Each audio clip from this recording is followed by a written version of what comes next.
1974 में मैकडोनाल्ड के फाउंडर रे क्रॉक को यूनिवर्सिटी ऑफ टेक्सास ने एक एमबीए क्लास में स्पीच देने के लिए बुलाया गया था। ऑथर के एक करीबी दोस्त भी उस क्लास में स्टूडेंट था।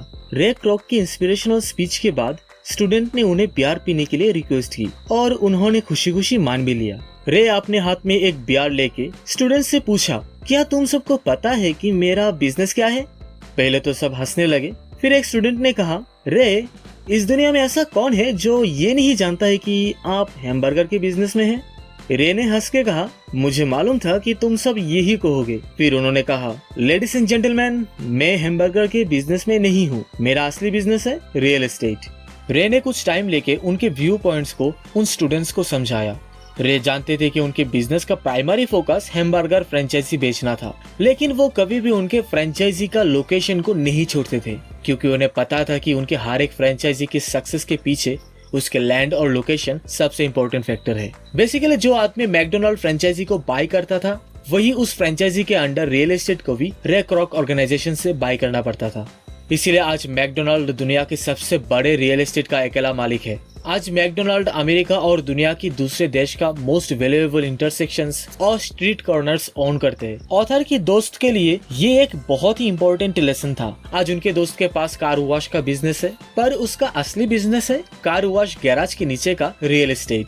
ऑथर कहते हैं, जब वो छोटे थे तब उनके रिच डैड ने माइक और उन्हें सेम लेसन दिया था जो रे क्रॉक ने यूनिवर्सिटी ऑफ टेक्सास में सिखाया था। यही है rich dad poor dad book का lesson number 3, mind your own business. ज्यादातर लोग सिर्फ दूसरों के लिए ही काम करते हैं और यही लोग फाइनेंशियली स्ट्रगल करते हैं। हमारे आज के एजुकेशन सिस्टम भी स्टूडेंट को सिर्फ जॉब पाने के लिए तैयार करते हैं, इसीलिए उन लोगों की जिंदगी सिर्फ सैलरी पे डिपेंड रहते हैं। बहुत से students engineer, scientist, cook, police officer, writer, artist ये सब बनने के लिए हायर एजुकेशन पे जाते हैं। ये सब प्रोफेशनल स्किल्स है जो उन्हें पैसों के लिए काम करना सिखाता है। ऑथर कहते हैं, आपकी प्रोफेशन और बिजनेस में बहुत बड़ा डिफरेंसेस है। जब भी ऑथर लोगों से पूछते हैं कि आपका बिजनेस क्या है, जिसकी जवाब में अक्सर लोग कहते हैं, ओह, मैं एक बैंकर हूँ, तो ऑथर फिर उन्हें पूछते हैं, क्या वो उस बैंक के मालिक है? आमतौर उनका जवाब होता है, नहीं, मैं वहाँ काम करता हूँ। ऑथर के हिसाब से ये लोग अपने प्रोफेशन और बिजनेस को लेकर काफी कंफ्यूज है, क्योंकि बैंक में नौकरी करना उनका प्रोफेशन हो सकता है, लेकिन उन लोगों को फिर भी खुद का बिजनेस चाहिए। स्कूल का सबसे बड़ा प्रॉब्लम है, आप जो पढ़ते हो वो ही बनते हो।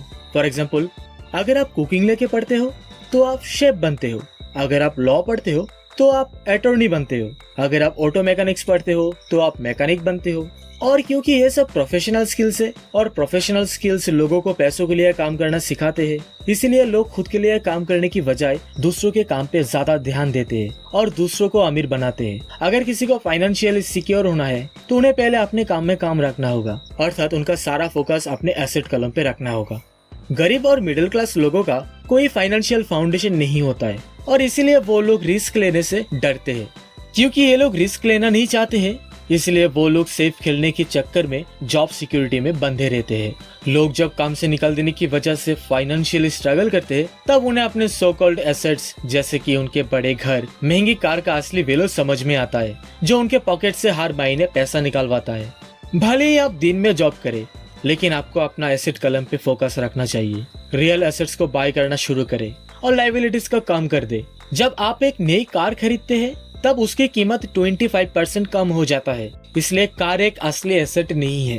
पेरेंट्स के लिए बहुत ही इम्पोर्टेंट है कि वो अपने बच्चों को एसेट और लायबिलिटी के बीच में डिफरेंसेस को समझाए, क्योंकि ऑथर बहुत से ऐसी यंग कपल से मिले जो रैट रेस में फंस चुका है।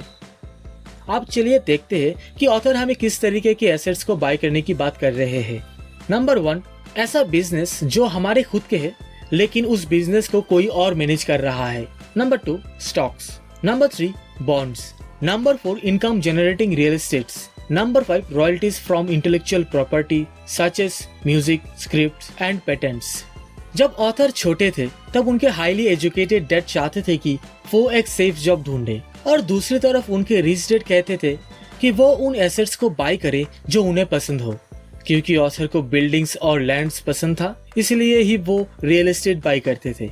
बहुत सारे लोग ऐसे हैं जिन्हें कोई जॉब नहीं मिलते हैं, तब वो सोचते हैं कि बिजनेस ही उनके लिए बेस्ट सोल्यूशन है और खुद का बिजनेस शुरू करते हैं। लेकिन हर 10 में से 9 कंपनी पहले 5 साल में ही डूब जाता है। इसलिए ऑथर कहते हैं अगर आपको खुद के कंपनी शुरू करने का डिजायर हो तभी वो इसके लिए रेकमेंड करते हैं, वरना आप दिन में अपनी जॉब करते रहे और अपने काम से काम रखे, अर्थात अपने एसेट कलम को और स्ट्रॉन्ग बनाते रहे। जैसे जैसे आपका कैश फ्लो बढ़ेगा आप फिर कुछ लग्जरी चीजें खरीद सकते हो।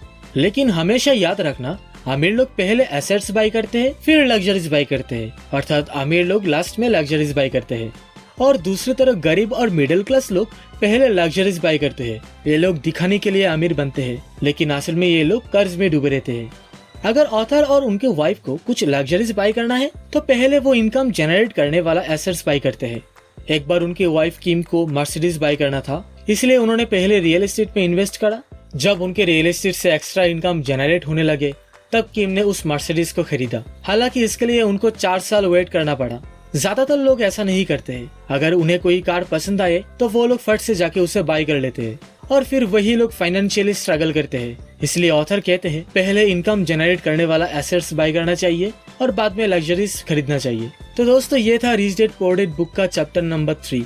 मैं उम्मीद करता हूँ कि ये वीडियो आप लोगों को अच्छा लगा होगा। अगर अच्छा लगे तो इस वीडियो को लाइक करें, अपने दोस्तों के साथ शेयर करें और अगर आपने अभी तक इस चैनल को सब्सक्राइब नहीं किया है तो सब्सक्राइब करें। Thank you for watching.